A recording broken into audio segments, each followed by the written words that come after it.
moved into my new apartment, everything seemed perfect. It was in a quiet building in a peaceful neighborhood, and I was excited to start fresh. My neighbors kept to themselves, and I liked it that way. But there was one person I couldn't avoid noticing, an older man who lived directly across the hall. He was probably in his late 60s, balding with a slight stoop to his walk. I would catch glimpses of him shuffling around in his apartment, occasionally peeking out of his door. At first, it was just polite nods and brief hellos whenever we passed each other. But soon, I noticed that his interactions were a little off. He'd stare at me for a beat too long or give me a strange smile that never quite reached his eyes. When he tried to engage me in conversations, it was often under the guise of friendliness, but the questions he asked felt invasive. Things like where I worked, who came over to visit, and whether I planned to travel anytime soon. These questions felt oddly personal, and I'd try to give non-specific answers, hoping he'd take the hint. But he didn't. One evening, I returned home late, and the building was eerily silent. I climbed the dimly lit stairs and turned toward my door, which was directly across from his. The hallway was empty, but as I reached my door, I noticed his door was slightly ajar, though no light spilled from inside.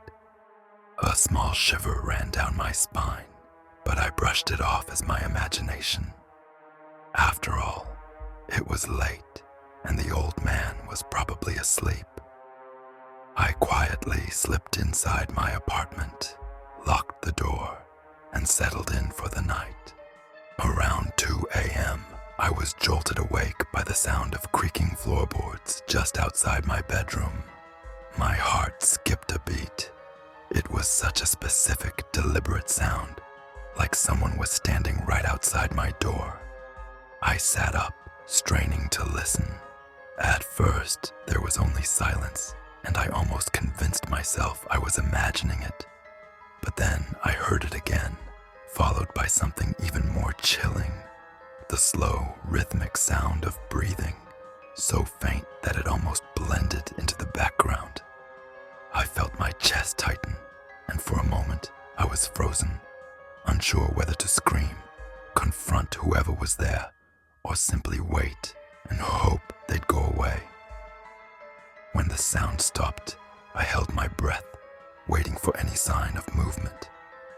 But nothing happened. Eventually, I convinced myself it had to be the building's old pipes, or maybe even the old man himself had gotten up for a midnight wander.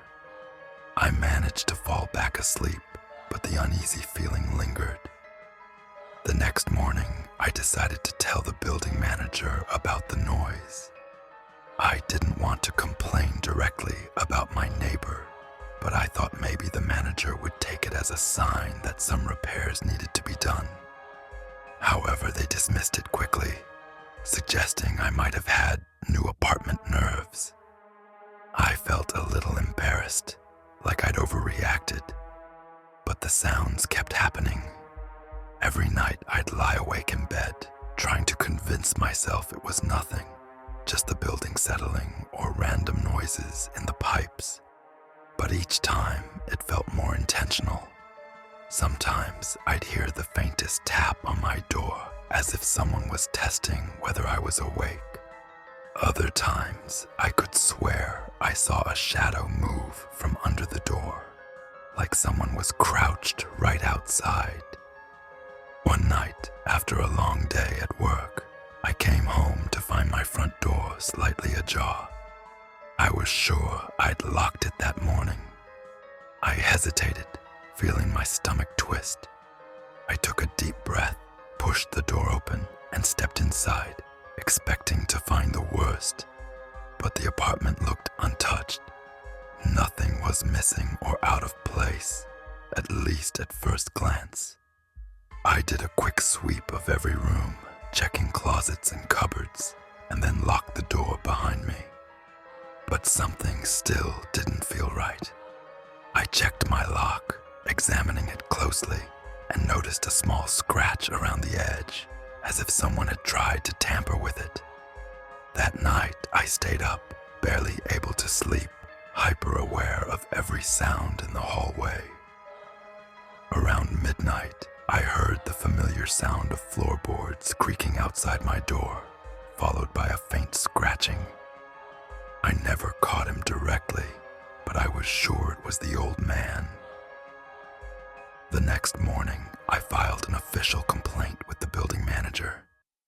They assured me they'd look into it, but I wasn't convinced. That night, I packed a bag and slept at a friend's place. A few days later, I returned to find a notice on the old man's door, stating he'd been evicted.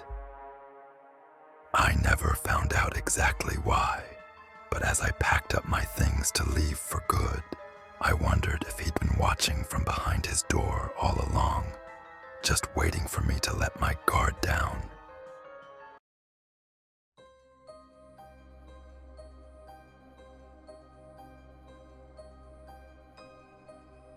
When I found my new apartment, I thought I'd lucked out. Rent was affordable, utilities were included, and it even had a little backyard.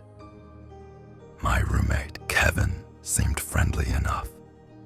During our first meeting, he was clear about a few rules for the house, one of which struck me as unusual. The basement was completely off limits. I keep personal items down there, he explained. So just, stay out of it. At first, it didn't seem like a big deal. I respected his privacy and thought it was probably a cluttered storage space. But over the first few weeks, I began noticing odd sounds coming from below. Faint, metallic clanks, almost like chains, and every so often, a low, rhythmic hum. I tried brushing it off as ambient noises from the heating system or an old refrigerator, but as the sounds continued, I couldn't ignore the unsettling feeling they brought. One evening, I decided to casually bring it up to Kevin. I asked if he had been working on a project in the basement. His face tensed up immediately, and his tone grew sharp.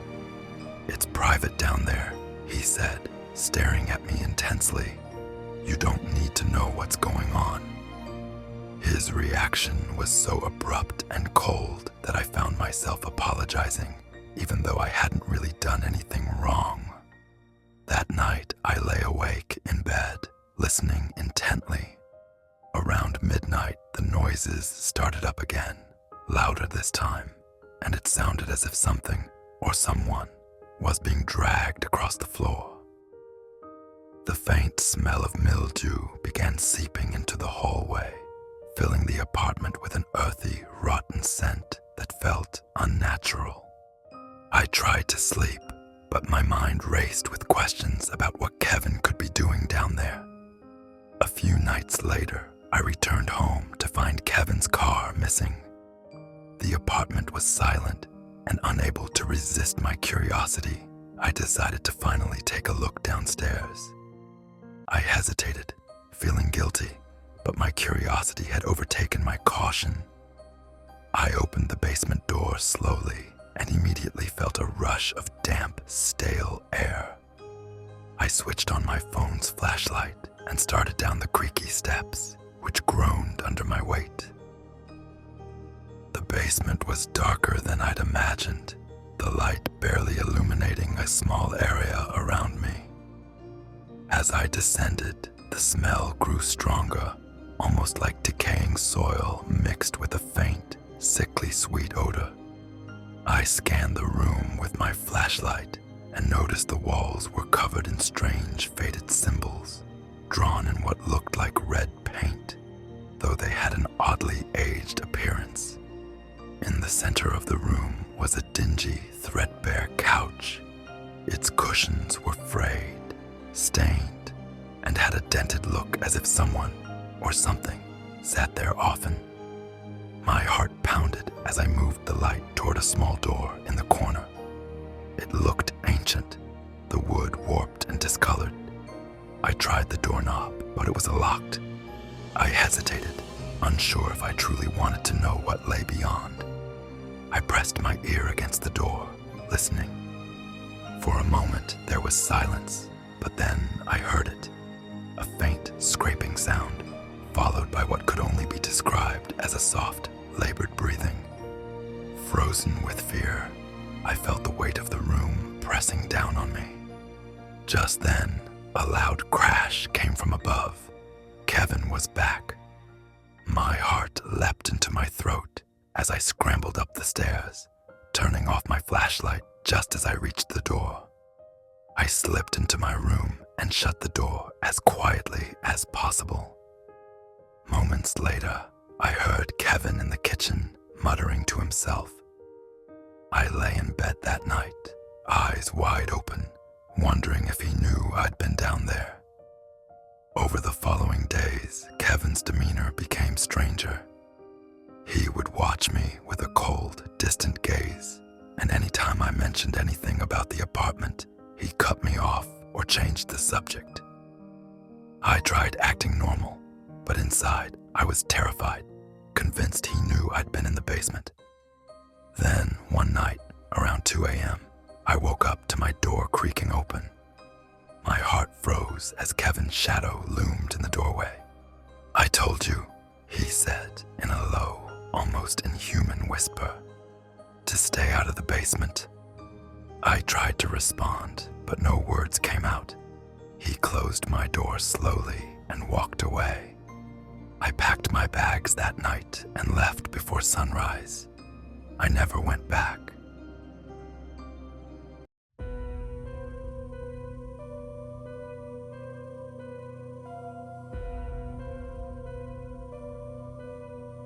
When I found an ad looking for a roommate, I thought I'd lucked out.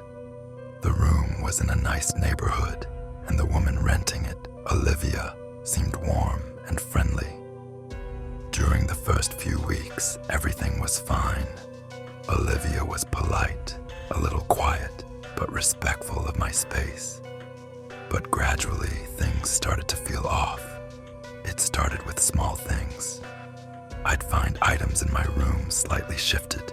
Books, clothes, even my laptop would be slightly out of place when I returned home. I brushed it off, thinking I was just being forgetful. But over time, it became clear that someone was moving my belongings.